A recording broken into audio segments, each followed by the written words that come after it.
Entonces, partimos con el primero, ¿cierto? ¿Qué dice? Sea una transformación lineal, ¿cierto?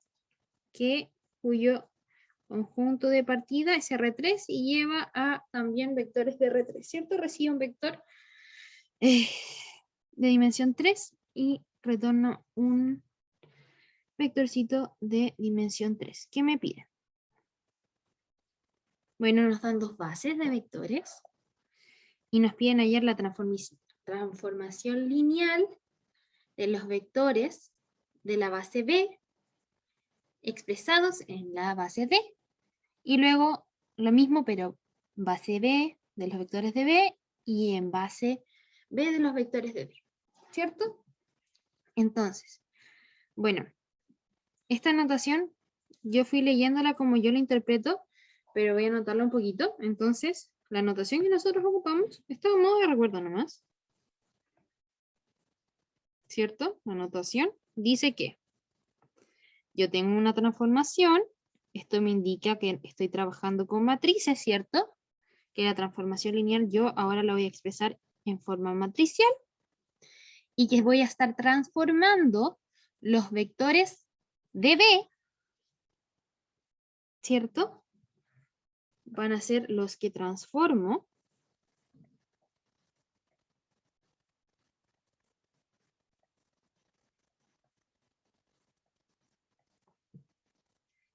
y en qué base expreso la transformación.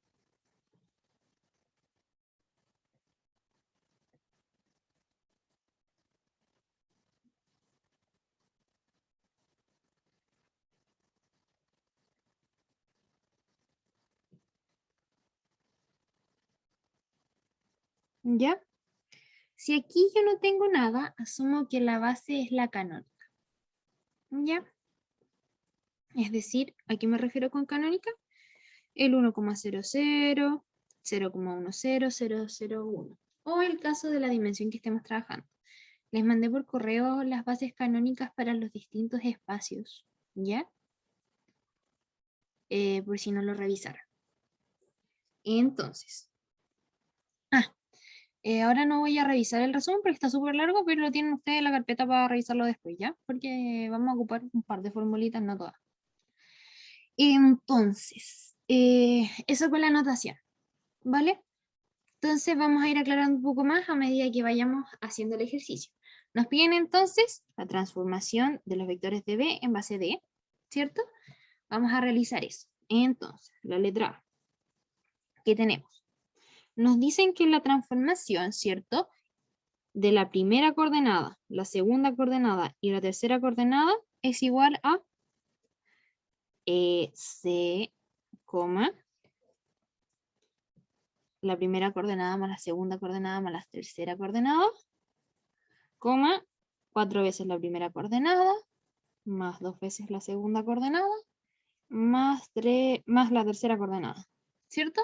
Si yo tengo, por ejemplo, entonces la base B, a mí me están diciendo, transforma cada uno de los vectores de la base B en orden, ¿ya? Entonces yo voy a hacer eso. Entonces, y como estamos trabajando en matrices, yo voy a ir ordenando esos vectores que yo transforme en la matriz. Entonces, en primer lugar, transforma el vector 1,1,1, ¿vale?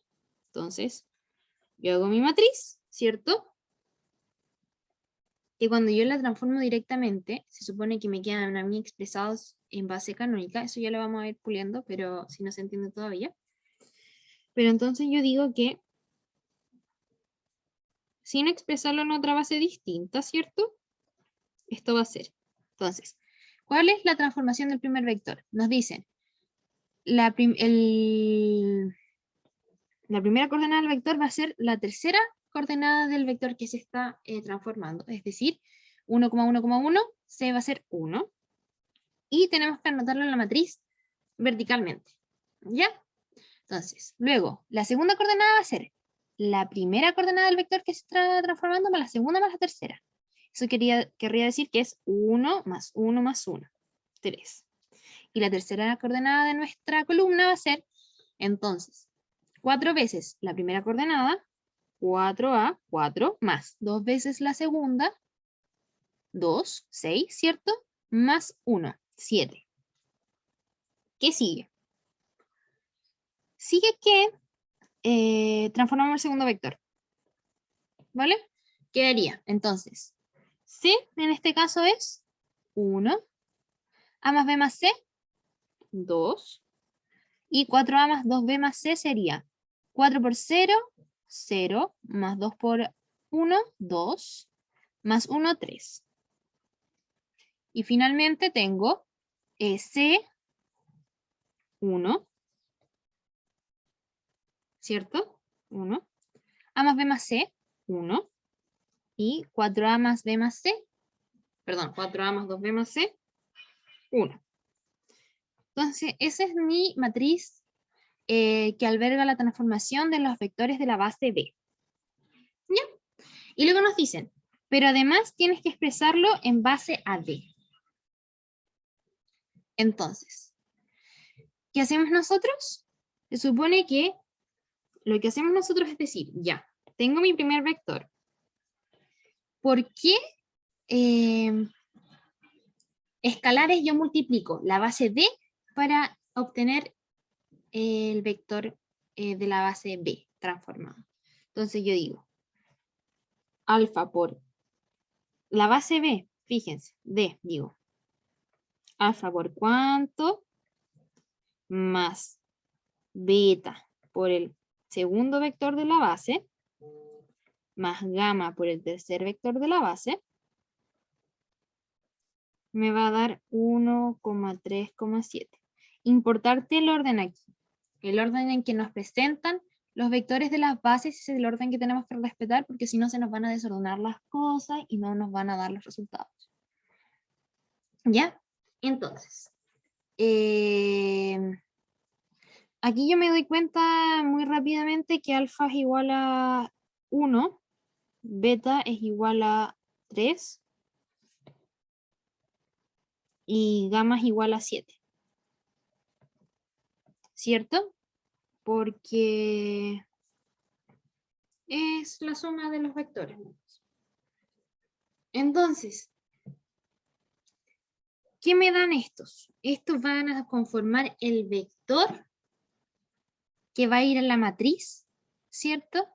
Que me representa al vector transformado, pero en la nueva base. Como esta base es la canónica, el vector en la nueva base va a ser exactamente la misma. ¿Ya? Ahora, lo que vamos a ver va a ser cuando nosotros ocupamos una base que es distinta a la canónica y van a poder apreciar la diferencia. ¿Ya? Pero eso, como D es la base canónica, fíjense, entonces esta matriz nos va a quedar idéntica y entonces nosotros podemos decir que esta es la matriz de transformación de los vectores de D en base D. Por ejemplo, ahora vamos a determinar la transformación de los vectores de la base B, pero en base B. ¿Qué sería? Fíjense. Entonces, yo sé que esta es la transformación de los vectores B en la base canónica. Ahora, yo tengo que expresarlos en la base B, es decir, que yo tengo que encontrar alfa, beta y gamma, voy a poner la letra B aquí, ¿cierto? Tal que alfa por cuánto, vamos a ver la base, 1,1,1 más beta, el segundo vector de la base,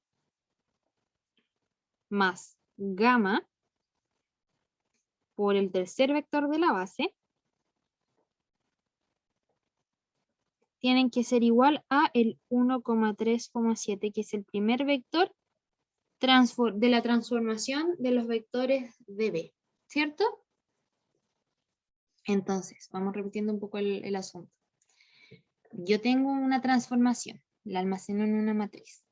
Y ahora, cuando me piden expresarlo en una base distinta, yo lo que tengo que buscar es los coeficientes que multiplican a los vectores de la base que por combinación lineal me dan el vector transformado. Y así con los tres vectores.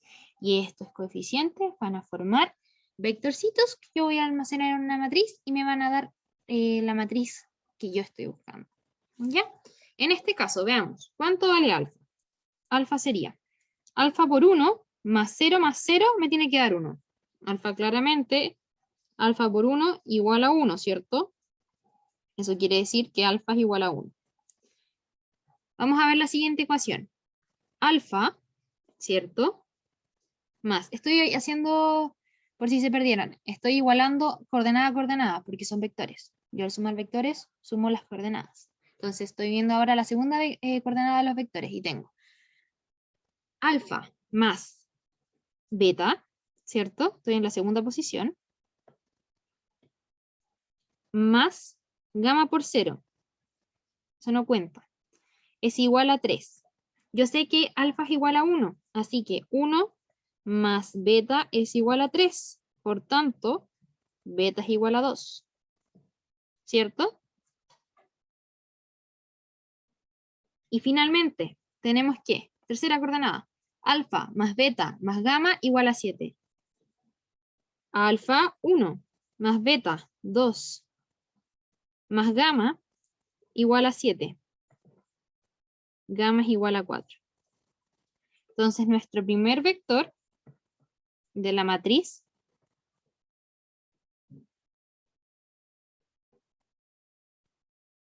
de la transformación de los vectores de B en base B va a ser igual a, vamos a ver, alfa igual a 1, beta igual a 2, gamma igual a 4. Ese es el primer vector, ¿vale? Y hacemos lo mismo. Entonces, vamos a encontrar los otros valores. ¿Ya? Nos vamos entonces con el segundo vector, el 1, 2, 3. Tendríamos entonces que encontrar un alfa que multiplicado por el 1,1,1 más un beta. Estos son betas distintos, ¿ya? Solamente ocupo los mismos nombres para no tener que buscar nuevas letras distintas, porque si no voy a terminar con todo el abecedario y no me sé todo el abecedario griego. ¿Ya? Ocupo la base B para expresar el segundo vector que me dio la matriz de B transformado. Entonces tendría 1, 2, 3. Bien, ¿qué tenemos aquí? Vamos planteando las ecuaciones. Alfa más 0 beta más 0 gamma igual a 1. Alfa igual a 1, ¿cierto? Alfa más beta más 0 gamma, ¿cierto? Es igual a 2. Y alfa más beta más gamma igual a 3. Sabemos que alfa es igual a 1, así que beta es igual a 1. Si alfa y beta es igual a 1, gamma es igual a 1. Luego, el segundo vector va a ser el vector 1, 1, 1. Pongo los coeficientes por los cuales multipliqué. ¿Vale? Y finalmente, nos queda el vector 1,1,1 con otro colorcito. Tenemos que, vamos a separarlo para que no se confundan. Acuérdense que esto es otro alfa, otro beta y otro gamma. 1,1,1 más beta 0,1,1 más gamma 0,0,1 es igual a 1,1,1. Vemos que estos dos vectores son iguales, así que basta con que yo diga que alfa igual a 1, beta igual a 0 y gamma igual a 0, y sé que se resuelve el sistema de ecuaciones, ¿cierto? Porque quiero que este lado sea igual a este otro. Finalmente, entonces, el tercer vector es el 1,0,0. Pongo los valores de los escalares obtenidos y ordeno mi matriz, ¿cierto? De los vectores B transformados en base B va a ser igual a ¿cuánto? Tenemos 1, 2, 4, 1, 1, 1, 1, 0, 0. ¿Dudas hasta ahí?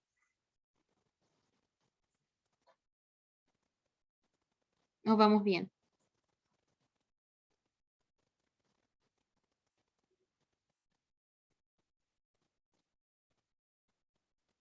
¿Bien? ¿Hacemos el último? Ya. Acuérdense que estoy leyendo el chat por si se les ocurre algo mientras vamos haciendo el desarrollo.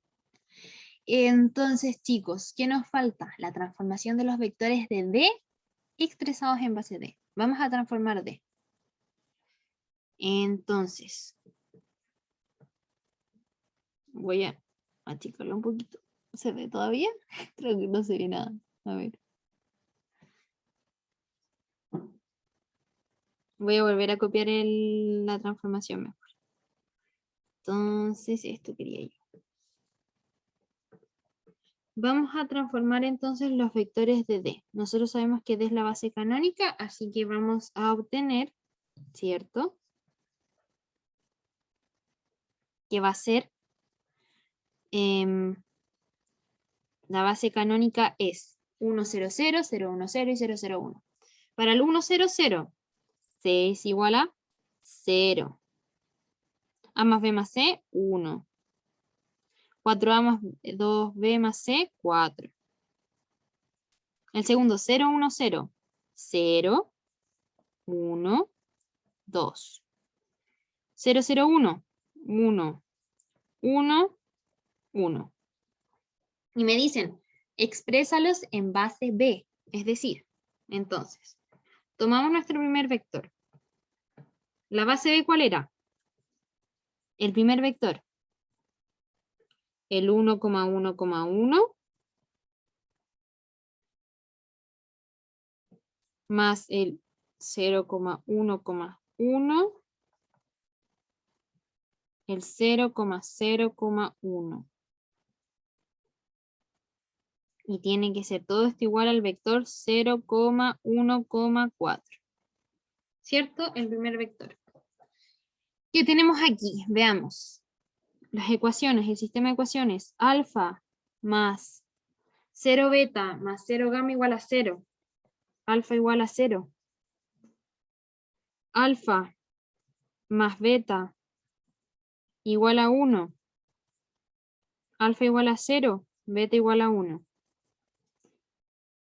Alfa más beta más gamma igual a 4. Alfa igual a 0. Beta igual a 1. Gamma igual a 3. Entonces, primer vector de la matriz 0, 1, 3. Sigamos. Voy un poco más rápido porque estamos haciendo lo mismo que en el ejercicio anterior, ¿ya? Alfa veces 1,1,1 más beta 0,1,1 más gamma 0,0,1 igual a qué vector, el segundo, ¿cierto? 0,1,2. Alfa igual a 0. Beta igual a 1. Gamma 1 más gamma igual a 2. Gamma igual a 1. Por tanto, el segundo vector es el 0, 1, 1. Y finalmente, voy a copiar esto nomás para no escribirlo de nuevo. toda esta expresión de acá tiene que ser igual al último vector. ¿Cuál es el último? 1,1,1. Sabemos que ese es el primer vector de la base, ¿cierto? Por tanto, nos queda que alfa igual a 1, beta igual a 0 y gamma igual a 0. Por tanto, el vector, el tercer vector, va a ser igual a 1, 0, 0. Finalmente, la matriz de la transformación de D en base B va a ser igual a ¿qué? A los tres vectores. 0, 1, 3, 0, 1, 1, 1, 0, 0. Y terminamos el ejercicio. ¿Dudas, chicos?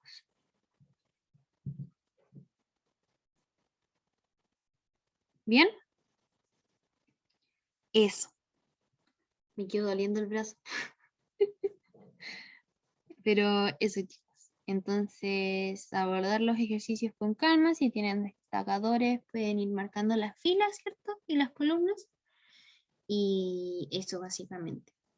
Entonces, nosotros lo que hacemos es transformar los vectores del subíndice y expresarlos en la base de el supraíndice, bueno, el índice que está arriba de la matriz.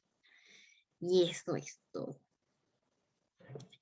¿Hacemos el ejercicio número 2, les parece? Ya.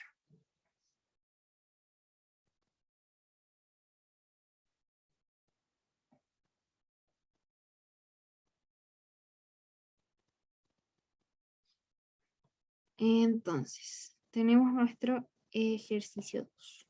¿Qué dice aquí? Aquí hay que recordar un par de cosas de Mate 2, pero estamos acá para recordarlas. No espero que que se acuerden. ¿Ya? Vamos a recordarlas. Se la anotan en un papelito por si se les llega a olvidar para después, pero bueno, tenerlas en mente. En primer lugar, vamos a trabajar con planos. ¿De qué debemos saber de los planos? Que, por ejemplo, el vector normal de un plano, entonces, normal de un plano, ¿qué es? Los coeficientes, ¿cierto? Que acompañan a las incógnitas, solamente cuando están despejadas de esa forma, ¿cierto? Entonces, para el plano AX más BY más ZC más D igual a 0, el vector normal a ese plano va a ser el A, B, C. ¿Ya?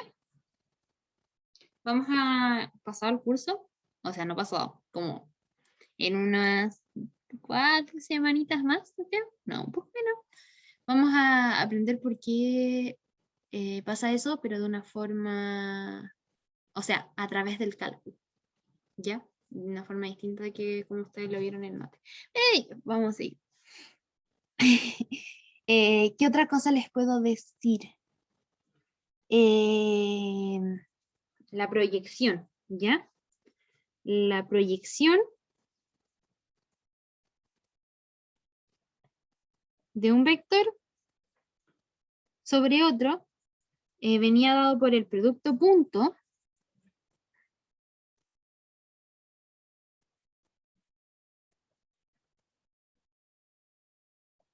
¿cierto? Partido, la norma del vector sobre el que se proyecta. ¿Ya? ¿Qué más? Creo que eso. Así que vamos a ir viendo. Ahora leemos el ejercicio. Considerar un plano en R3. ¿Ya? A ese plano le llamamos pi. El plano viene dado por unos coeficientes A, B y C y D, que multiplican a X más Y más Z, y etc. Y hay un punto, X0 y 0, Z0, que no está en el plano. Entonces vamos a hacer nuestro dibujo de lo que está pasando. Tenemos un plano, ¿cierto? en R, 3, por ahí, y hay un punto, P, fuera del plano, ¿ven? No pertenece a pi, cuyas coordenadas son x0, y0 y z0. Ahora, dado un punto cualquiera, Q, que pertenece al plano, ¿ya? Punto Q. Determinar la proyección del vector P menos Q en la dirección del vector normal al plano. Entonces, vamos por partes. Tenemos que encontrar P menos Q, ¿vale? Entonces, veamos. ¿Qué tenemos aquí? Bueno, la distancia de P menos Q sería, lo escribimos en un inicio, sí, ¿cierto? Y voy a ocupar la formulita de la proyección, ¿cierto? Y entonces aquí yo lo que voy a hacer va a ser multiplicarlo, producto punto, por el vector normal al plano. Que nosotros sabemos de mate 2 que es ese de ahí, ¿cierto? Ya vamos bien. Y dividimos por la norma de A, B, C, del vector normal al plano. ¿Cierto? Vale. Vamos por parte. Entonces, P, X0, Y0, Z0, ¿cierto? Menos Q, X y Z, ¿cierto? Ahí lo tenemos. Producto punto A, B, C. Dividido la norma, que la norma de un vector sabemos que es sus componentes al cuadrado. ¿Vale? Entonces, vamos a resolver la resta y me hacer el producto punto. Tendríamos, fíjense, x0 menos x, y0 menos y, z0 menos z, producto punto A, B, C, partido A cuadrado más B cuadrado más C cuadrado. ¿Vale? Hacemos el producto punto, nos queda A por x0 menos AX más BI0 menos BI más Z0C menos ZC. Vamos a reagrupar los términos, ¿ya? Vamos a juntar los I0 con los I0 y los normales con los normales. Bien, entonces vamos con eso. I0 a un lado, AX0 más BI0 más Z0C menos AX menos BI menos ZC partido la raíz de A cuadrado más B cuadrado más C cuadrado. Pero yo veo esto bien conocido. Fíjense. Por la condición del plano, de que Q era un punto en el plano, a nosotros nos sale esto de acá. Que AX más BI más CZ igual a menos D. Por tanto, menos AX menos BI menos CZ igual a D. Entonces yo voy, tomo esto de acá y lo reemplazo. Digo, esto de acá es D. ¿Y qué me queda? Me queda aquí AX0 más BI0 más Z0C más D partido A cuadrado más B cuadrado más C cuadrado es lo que a mí me pedían, encontrar la proyección del vector de la diferencia entre un punto cualquiera y un punto en el plano, ¿cierto? En la dirección normal al plano. Y ahora nos dicen, deducir la fórmula para la distancia de un punto a un plano. ¿Cierto? La distancia mínima a un punto en plano. ¿Cómo lo hacemos? Vamos al dibujito que hicimos. Entonces, recuerden que este es mi punto Q cualquiera perteneciente al plano. Esta es la distancia P menos Q. Este es un vector normal, ¿cierto? Que sale del plano. ¿Sí? Da una dirección, nosotros lo podemos proyectar. Y lo que nosotros encontramos ahora, la proyección, ¿cierto? Es esto de aquí. Que finalmente, fíjense, si nosotros lo trasladamos aquí, lo que encontramos nosotros, sin querer, o bueno, queriendo porque así está hecho el ejercicio, es la distancia de un punto a un plano. ¿Se dan cuenta?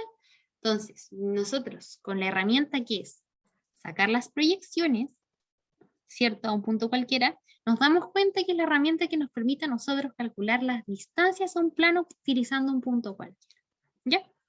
Entonces lo que hicimos aquí técnicamente es como encontrar la demostración de la distancia a un punto a un plano, pero eso es lo que estamos haciendo. Entonces dibujando nos damos cuenta que, esto hicimos, sacamos la distancia de un punto cualquiera a un plano, utilizando un punto que estaba en el plano y buscando la proyección.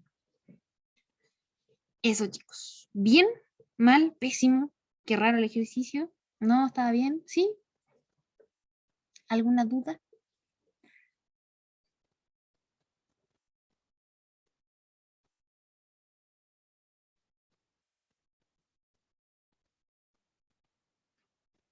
Voy avanzando un poquito por si se perdieron, si no notaron algo. ¿Estuvo bien? Ya, súper. Acuérdense, me paran nomás si es que se van perdidos. ¿Ya? Una consulta, Dime. que en el ejercicio cuando dice lo del vector normal, en qué parte así como que entra de los cálculos, como que ahí no entendí la metodología, pero no sé cómo el concepto dónde tiene que entrar. Claro, lo que pasa es que nosotros ocupamos, lo que nos piden, ¿cierto? Era la proyección sobre el vector normal. Y entonces yo les dije que la proyección que habíamos aprendido nosotros en Mate 2 era el producto punto entre el vector, ¿cierto? Que estoy ocupando y el vector en el que quiero proyectar, partido la norma del vector sobre el que proyecto. Entonces el vector normal fue el vector sobre el que proyecto. Y aquí el vector normal es este. Porque yo les dije además que en Mate 2 nosotros aprendíamos que el vector normal en un plano era los coeficientes que acompañan a las letritas. ¿Sí? Ah, ya, ¿Eh? ya ahí me quedó clarísimo. Muchas Ya, gracias. de nada. Eso, chicos. Tendríamos la 3. ¿Vamos bien la hora? ¿Media horita nos queda? Media hora, ¿cierto? Sí, creo que sí. Eso es. A ver, entonces. Este está feo. Este es con malicia. No, pero para que ejerciten harto topología, ¿ya? Vamos a ir aclarando todas las dudas. Ya, chicos. Entonces, ¿qué tenemos acá? Sea U, ¿cierto? El conjunto de los números que cumplen que el seno de 1 partido x cuadrado más y cuadrado sea igual a 0. ¿Vale? Entonces, fijémonos. Nos dicen, describir el conjunto de U expresándolo como una unión de conjuntos conocidos. Vale, vamos a ver qué se puede hacer. Y luego hallar el interior y la clausura de U. Vale, entonces, vamos a ver cuándo seno de 1 partido x cuadrado más y cuadrado igual a 0. Fíjense que seno de 1 partido x cuadrado más y cuadrado tiene que ser igual a 0. Yo sé que el seno se hace 0, ¿cierto? Voy a hacer un dibujito aquí. Circulito famoso. El seno representa la x cuando el ángulo es 0 o cuando el ángulo es pi o cuando nosotros vamos dando vueltas al círculo, ¿cierto? Entonces, nosotros decimos, ya, pensemos en el 0, cuando el seno de 0 es 0. Eso quiere decir que el angulito de adentro tiene que ser 0. Pero nos damos cuenta al tiro que esta expresión de acá no puede ser 0, porque el x cuadrado más y cuadrado siempre es positivo, y si fuesen 0 se indeterminaría. Así que vamos a empezar a contar nosotros a partir de pi en adelante, ¿cierto? Pi, 2pi, 3pi, 4pi, 5pi, etc. Finalmente nosotros decimos que esta expresión se va a hacer 0 cuando seno de 1 partido x cuadrado más y cuadrado, ¿cierto? Es igual a n, perdón, cuando el argumento sea igual a npi. ¿Qué es lo que les dije? El ángulo tiene que ser o bien pi, 2pi, 3pi, 4pi. ¿Para qué valor de n entonces? N igual a 1 en adelante. Puntos suspensivos. Cualquier valor que yo le diga. Ahora, ¿qué conjunto me está dando eso? Bueno, yo miro aquí y digo, x cuadrado más y cuadrado a mí me suena caleta. Así que lo voy a despejar. X cuadrado más y cuadrado, ¿cierto? Igual a 1 partido n pi. Ya, tenemos x cuadrado más y cuadrado igualado a algo. Podemos decir entonces que es una circunferencia, ¿cierto? Bueno, no una circunferencia. Acá tengo más de una circunferencia. De hecho, tengo circunferencias, ¿cuántas n son? Ya. Infinitas n. Entonces lo que yo voy a ir teniendo es circunferencias, pero como el n está en el denominador, voy a tener circunferencias cuyo radio va a ser cada vez más chico. Ejemplo, x cuadrado más y cuadrado igual a 1, x cuadrado más, o sea, 1 partido pi, x cuadrado más y cuadrado igual a 1 partido 1/2 de pi, 1/2, o sea, 1 partido 2pi, y así, 3pi, 4pi, 10.000 pi. Entonces vamos a tener, y siempre centrada, ¿cierto? Entonces vamos a tener esto de aquí, luego así, ahí, y ese va a ser nuestro conjunto. Una serie de circunferencias. ¿Cómo lo escribo? Bueno, voy a decir U va a ser igual a la unión, porque estoy uniendo en una U gigante sala de unión, de conjunto, a la unión de todas las circunferencias concéntricas que tengan el radio 1 partido n. Entonces, la unión de n igual a 1, ¿cierto? El n parte desde el 1, termina en el infinito, ¿de qué? De x cuadrado de las circunferencias de radio 1 partido. ¿Estamos de acuerdo? Sí. Ya. Súper. Entonces, tenemos la letra A, que era describir el conjunto expresándolo como una unión de conjuntos conocidos. Perfecto. Y hallar el interior y clausura. Vale. ¿Qué es el interior y la clausura? Vamos a ocupar las definiciones matemáticas y luego vamos a expresarlo con palabras más claras. nosotros hablamos, voy a revisar mi formulario para ponerles bien la definición de punto interior y de clausura, ¿era cierto? Sí. Ya. Aquí, mi formulario que también ustedes tienen, dice que si existe un épsilon mayor que 0, ¿cierto? Tal que hay una bolita centrada en A de radio épsilon que esté completamente contenida en U, entonces el punto es interior de U.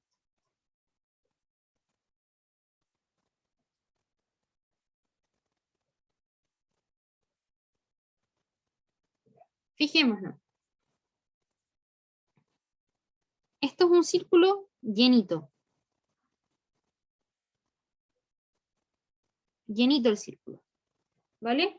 No es, no es este caso, es un círculo llenito. Y yo pongo una bola en A. ¿Existe alguna bolita? ¿Cierto? ¿Existe alguna bolita que yo pueda dibujar con algún radio, ¿cierto? Independiente del tamaño, que esté completamente contenida? Sí, existe. Entonces ese punto es interior de U. Pero fíjense, si yo pongo aquí mi centro acá, ese centro en A, ¿cierto? El punto A, ahí, ese nuevo punto A. Y yo hago una bolita con el radio de cualquier tamaño. De cualquier tamaño, fíjense, voy a hacer, si estoy aquí en el borde, voy a hacer cualquier tamaño de radio. Ese de ahí, o ese de acá. Tenemos muchos tamaños de radio, ¿ya? Para algún tamaño de radio. ¿Existe algún tamaño de radio que yo pueda decir que esa bolita está totalmente comprendida en U? Que está completamente. No, po. Todas me quedan con un bordecito, ¿cierto? Todas me quedan con un vasito. Eso quiere decir que todos esos puntos que estén ahí, en la frontera, no son el interior de U. En cambio, si yo me pongo aquí, sencillamente ahí, puedo dibujar una bolita, aunque sea chica. Ese es el épsilon. El épsilon significa cosas chiquititas. Aunque sea chica, me da lo mismo. Por definición, ¿puedo dibujar una bolita que esté completamente contenida? Sí. ¿En la orilla puedo? No. Entonces el interior es todos los puntitos en donde yo puedo hacer una bolita de cualquier radio chiquitito y queden completamente contenidas. Basta con que sea una bolita para que, o sea, un radio que sirva para que esté al interior de uno. Por eso nosotros ponemos aquí que exista al menos una. ¿Ya? Teniendo eso en cuenta, nosotros miramos nuestra situación aquí y decimos, mi conjunto es una serie de circunferencias, pero que son solamente bordecitos. Yo estoy solamente ocupando la igualdad. ¿Se dan cuenta? Igualdad. Que tienen que tener ese radio. Entonces, yo voy a dibujar bolitas aquí. ¿Y qué va a pasar? Esas bolitas, lo único que van a tener, ¿cierto? Van a ser los puntos de intersección. Los puntos de intersección van a ser los únicos que pertenezcan al conjunto U. El resto de los puntos no pertenecen. No pertenecen, no pertenecen, no pertenecen, no pertenecen, no pertenecen. Entonces, no hay forma de que yo haga bolitas, ¿cierto? Que pertenezcan completamente a U. Por tanto, yo digo que el interior de U, que se denota así, es igual a vacío, porque yo no puedo dibujar bolitas que queden completamente contenidas. ¿Vale? Ahora, ¿hay una forma más profesional de hacerlo? Sí, hay una forma más profesional de hacerlo. ¿Cómo se hace eso? Bueno, con épsilon. Entonces yo digo, ¿cierto? Voy a tener un puntito, ¿cierto? Y voy a tener una bolita. Entonces yo digo, tengo un x, y. Y yo a ese x le voy a sumar un poquitito, un poquitito. Entonces, fíjense, un x, y. Y yo voy a tomar una bolita, ¿cierto? Cuyo radio tenga un poquitito de épsilon en la x y un poquitito de épsilon en la y. ¿Ya? Entonces, yo veo la suma de esos dos, me queda un puntito como por aquí. ¿Cierto? Un poquito de x, un poquito de y, me queda por ahí. Entonces, yo hago mi bolita con un poquitito de épsilon en ambas coordenadas. Entonces yo digo x más épsilon, ¿cierto? Y un y más épsilon. ¿Vale? Y yo voy a ver cuánto mide ese radio, ¿cierto? Yo para saber cuánto mide ese radio, los elevo al cuadrado. Y yo sé que para que este punto pertenezca totalmente, ¿cierto? A mi conjunto, tiene que cumplir con que esto tiene que ser igual a 1 partido n. ¿Vale? Entonces yo digo x cuadrado más 2 épsilon más épsilon cuadrado más y cuadrado más 2 épsilon más épsilon cuadrado igual a 1 partido n. Yo sé que x cuadrado más y cuadrado son 1 partido de n pi. Luego tenemos 4 épsilon más 2 épsilon cuadrado igual a 1 partido de n pi. Esto se cancela y me queda, bueno, ni siquiera lo tenemos que cancelar. Analicemos la situación. Yo tenía que, este lado tenía que ser igual a este. Sin embargo, yo tengo claro que esto es igual a esto, pero esto es distinto de 0. Porque nosotros tenemos en cuenta que épsilon tiene que ser un poquito más grande que 0. Por definición. ¿Cierto? Por tanto, no existen puntos que cumplan que estén en el interior de U. Entonces, nosotros no tenemos puntos. Y por tanto, el interior de U va a ser vacío. Esa es la explicación con épsilon. Muchas veces ustedes van a llegar a conclusiones mucho más sencillas ocupando la lógica. Porque ustedes podían hacer acá dibujitos y poder llegar a la conclusión de que no había interior. ¿Vale? Así que yo los invito a que prueben, que dibujen, que no siempre la salida va a ser ocupar demostraciones de este tipo, ¿ya? Así que ocupen lo que les resulte más intuitivo a ustedes. Antiguamente habría que haberlo demostrado como yo les mostré, porque se pedía desarrollo, pero hoy en día que las pruebas son con alternativas, los invito como a que prueben, que dibujen, y que vayan entendiendo así la matemática en general, ¿vale? ¿Vamos bien con eso? ¿Se entendió? Intenté ir bien pausado para que pudiéramos ver estos términos porque un poco no es tan intuitivo la primera. ¿Sí? ¿Vamos a con la clausura de U?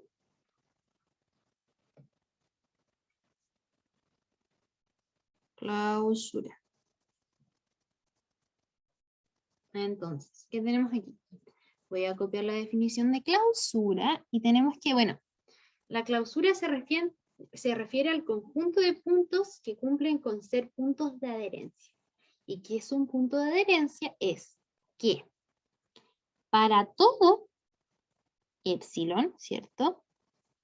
Mayor a 0, existe una bolita centrada en A con radio épsilon que al intersectar con U es distinto de vacío. Es decir, vuelvo acá.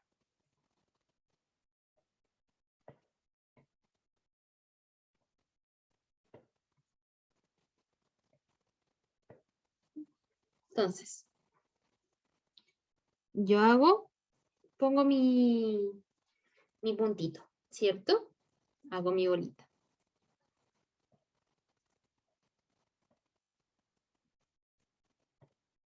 ¿Vale? Y yo digo,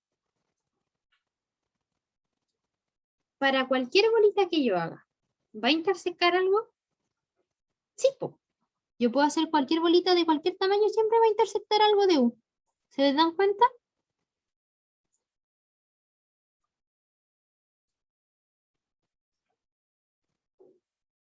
Entonces nosotros decimos que por lo menos la clausura de U,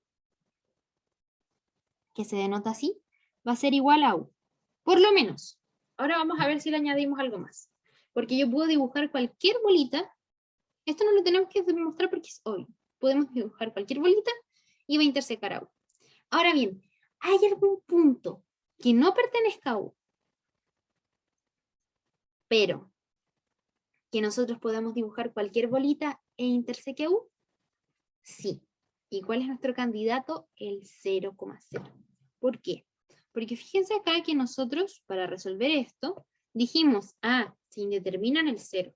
Pero ¿qué pasa con valores cercanos a 0? Yo puedo acercarme al 0 tanto que yo pueda dibujar una bolita en cualquier número súper cercano a 0, ¿cierto? Para poder decir que es ese punto podría estar contenido en cualquier bolita alrededor. Vamos a ver, ¿cómo hacemos eso? Entonces, nosotros decimos, tengo el 0,0, ¿cierto? Y ahora decimos, quiero ver las bolitas alrededor del 0,0.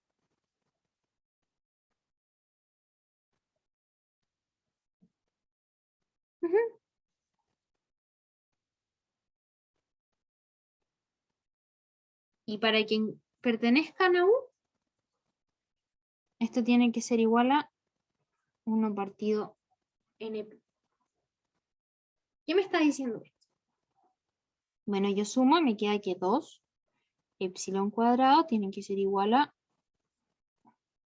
1 partido n. Tenemos que epsilon cuadrado es igual a 2n. ¿Qué tenemos acá? Entonces, yo sé que epsilon es algo muy chiquitito, ¿cierto? ¿Cuándo esta expresión toma valores suficientemente chicos? Cuando n es suficientemente grande. Entonces, eso quiere decir, fíjense, si yo dibujo y sigo dibujando círculos y círculos y círculos y círculos, entre más grande la n, más y más y más y más y más y más cerca estoy del 0, 0. Nunca voy a llegar al 0, 0, pero puedo dibujar lo suficientemente cerca para que haya una bolita que pesque al 0, 0. Como en su radio. No en el centro, en su radio. ¿Cierto? Y aquí la matemática me lo está diciendo. Estoy diciendo, si n es suficientemente grande, yo puedo conseguir que sea un número tan chiquitito que sea equivalente a epsilon, que es un número chico al cuadrado, o sea, un número muy chico. ¿Un número chico puede ser igual a un número chico? Sí. Entonces, la matemática nos está diciendo, puede haber un n suficientemente grande, porque acuérdense que n puede crecer infinitamente, para que sea un epsilon chiquitito. Entonces, nosotros decimos que la clausura de U es U, como ya lo dedujimos antes, unido al 0,0.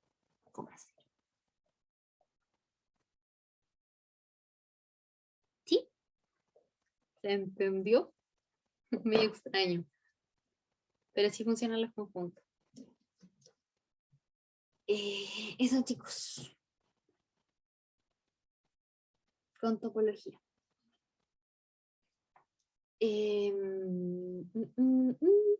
Queda el último ejercicio, que este es como para un poco soltar la mano, empezar a pensar en funciones vectoriales, pero nada muy serio, ¿ya? Les dejé 2.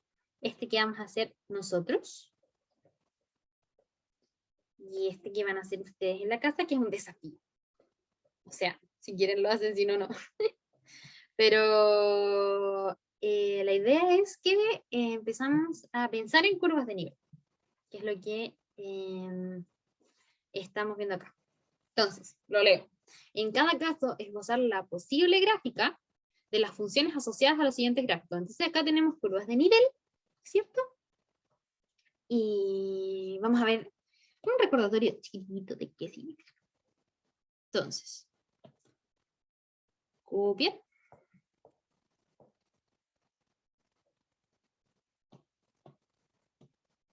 Ah, no se copió.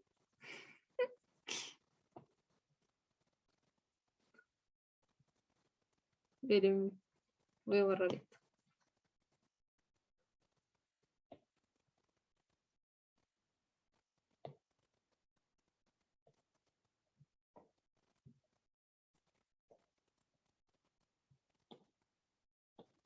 Ahora sí, ya. Las curvas de nivel es lo que nosotros hacemos cuando queremos representar gráficas en 3D, pero tenemos solamente planos. Entonces lo que nosotros hacemos es convenir que a distintas alturas en Z vamos a sacar imágenes, cortes, y lo vamos a plasmar en el plano. Piensen ustedes, tengo aquí un tarrito, y yo corto aquí a esta altura, ¿cierto? Paso un plano, lo corto. Si yo cortara aquí, lo que voy a ver entonces es un círculo, ¿cierto? Porque corté. Si yo lo corto más arriba, voy a ver un círculo de un mismo tamaño. Y así sucesivamente si yo corto para arriba. Entonces yo puedo decir que yo tengo, por ejemplo,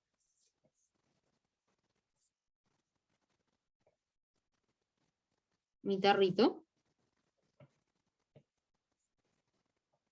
en 3D. Y que la altura 0 está... Uy, qué feo. Ya. Que acá está el z igual a 0 y z igual a 10. Y las curvas de nivel de esto van a ser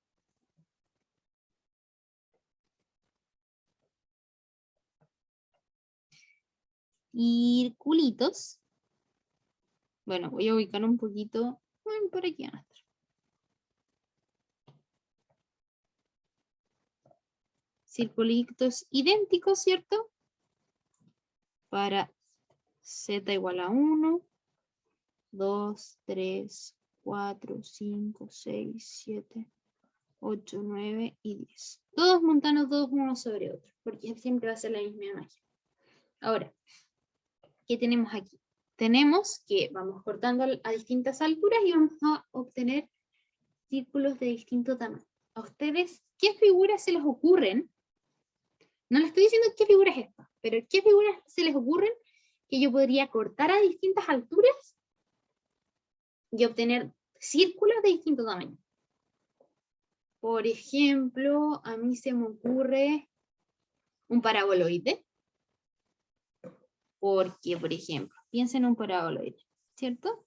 Como una... Uy, qué feo mi dibujo. Ya está. Un paraboloide, ¿cierto? Yo corto aquí con un plano y lo que queda impreso es un círculo y un círculo más pequeño. ¿Cierto? ¿Qué otra cosa? ¿Se les ocurre? Que yo puedo cortar planos, me parezcan círculos.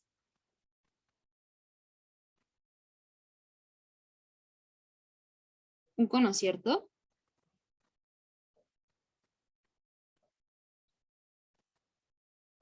¿Cuál es la diferencia entre el cono y el paraboloide?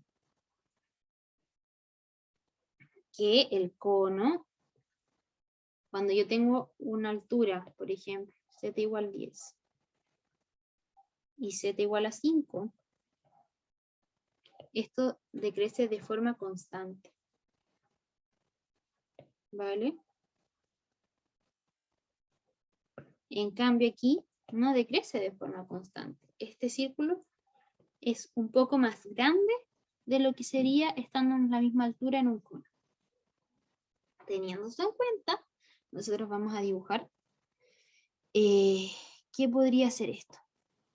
Entonces, tenemos nuestro X, eje X, eje Y, eje Z. Sabemos que a la altura 14 es un círculo más o menos grande. Entonces, por ahí el 14. Vale. ¿Qué tenemos para el 12? El 13. El círculo, ¿cierto? Decreció bastante. Vamos a poder dibujar entonces como a la altura 13, más o menos eso decreció. Fíjense ahora a la 12. Volvió a decrecer un poco harto más. Entonces vamos aquí a la 12 y decreció más o menos eso.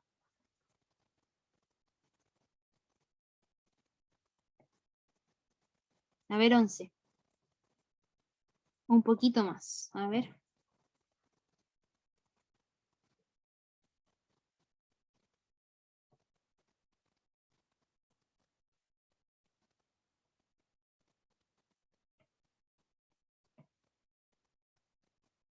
¿Qué sigue? 10. Ya está chiquiturri el 10. Y si se fijan, podemos ver un poco la tendencia. ¿Eh? Fíjense cómo está en el 1. Diminuto.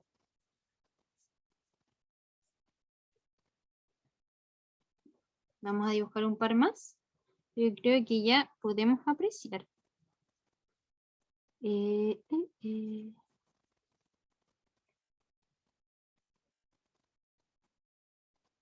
¿Cierto? Que esto va a ser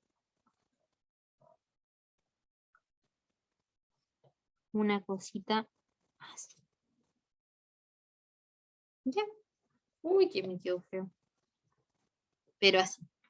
¿Ven? ¿Se fijan? Entre cada vez más chiquititas las circunferencias. Pero claramente no es algo constante. Porque si se fijan, la distancia entre el 13 y 14 es mucho mayor que la distancia entre el 13 y el 12 y así sucesivamente. ¿Se dan cuenta? Se van achicando muy rápido las distancias. Eso, chicos. Les recomiendo que esbocen un poquito de estar en la casa para ir como soltando la mano. ¿Ya? Y estaríamos listos. Estamos en la horita. Y eso. Disfruten su recreo si tienen más clases después. Si no, espero puedan seguir con sus cositas, descansar. Y nos vemos la próxima semana. Tengan una muy buena resto de semana, porque ya estamos a la mitad. Y eso pues chicos, cualquier cosita me escribo. Nos estamos viendo. Chito.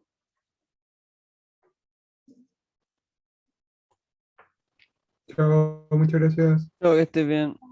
Chao. Chao, gracias. Chaito.